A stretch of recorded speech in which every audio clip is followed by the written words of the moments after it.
While the new Netflix action comedy starring Jamie Foxx and Cameron Diaz may not have a very original name, sharing the title with at least 4 other films, Back in Action delivers punches and explosions, but does it bring the fun? Years after giving up life as CIA spies to start a family, Emily and Matt find themselves dragged back into the world of espionage when their cover is blown.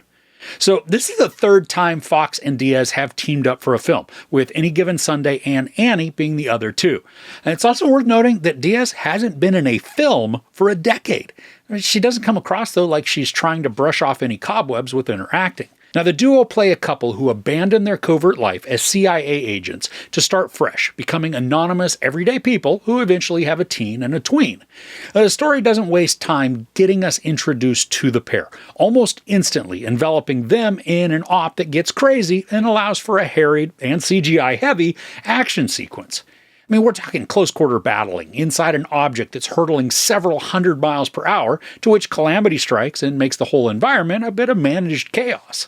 Now, you're going to have to put disbelief on the shelf while you watch this. Otherwise, your eyes are going to roll right out of your head at some of the actions and circumstances the pair find themselves in. You'll also need to adjust expectations for this. The writing, it's basic, playing on every family trope that can be thought of, making this a bit of a mix of like True Lies and Yes Day, with a lot more CGI. Now, using the parent and kid dynamic, it introduces very mild tension and conflict that the story hopes will pay off in laughs through witty banter. The first 15 minutes or so of the movie, they're a bit of a rough start. I did find myself sinking into the vibe of the film, though, as it went along, making me almost forget the cringy opening. Foxx and Diaz have good chemistry and timing together. They come across as though they are genuinely having a good time with the production, making their scenes enjoyable and engaging. Their antics might be cheesy, but they're endearing through their communication and their strained discussions with the kids. I think what helps also capture the fun banter between Diaz and Foxx is that writer-director Seth Gordon has several character comedies under his belt, where the chemistry and dialogue between the leads is generally lighthearted, but also contains some snark drawing on relatable situations to hit our funny bones, like Four Christmases, Horrible Bosses, Identity Theft, and a couple of episodes of The Office and Parks and Rec, among others.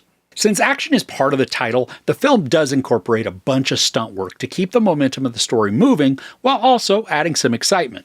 The choreography from Foxx and Diaz, it's impressive. I mean, yeah, it's unrealistic, but it's still lively, even brutal. The moves are typically quickly edited to hide some imperfections, but we also get clear enough sequences to watch them convincingly do their thing. And whether we're watching a car chase or an incognito heist, the pair never loses their enthusiasm for what they're doing and each other.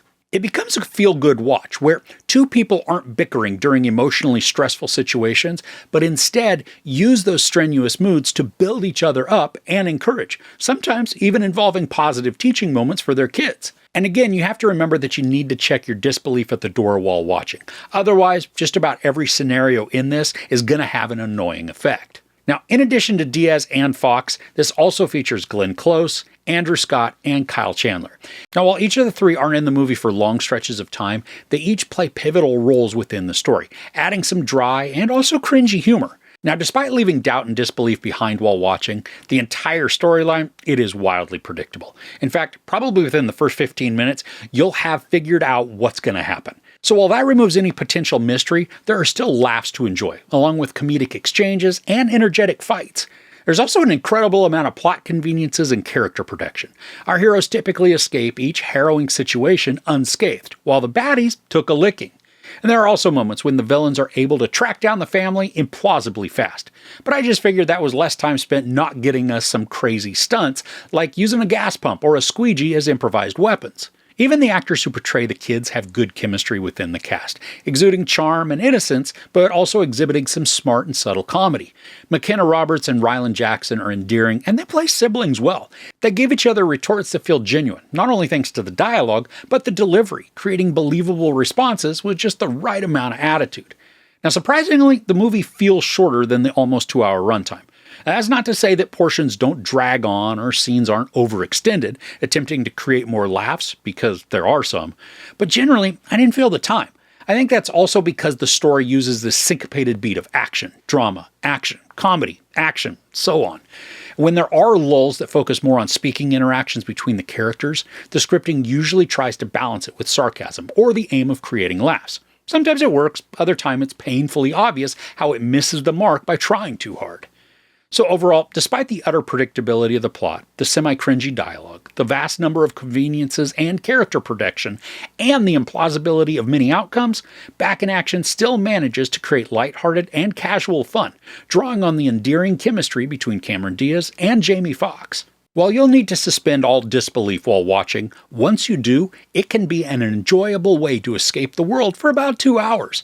This isn't something I'd rewatch very often, but once I switched off my brain and settled into what this was, I had a decent time. There's no sex or nudity, a lot of profanity, and then a ton of violence. I give Back in Action 3 out of 5 couches. So are there any casual action comedies that you go back to from time to time? I'd love to know about them in the comments below. If you enjoyed this review, please give it a like. Also, don't forget to share and subscribe. I'm Chris. This is Movies and Munchies. Thanks for couching with me.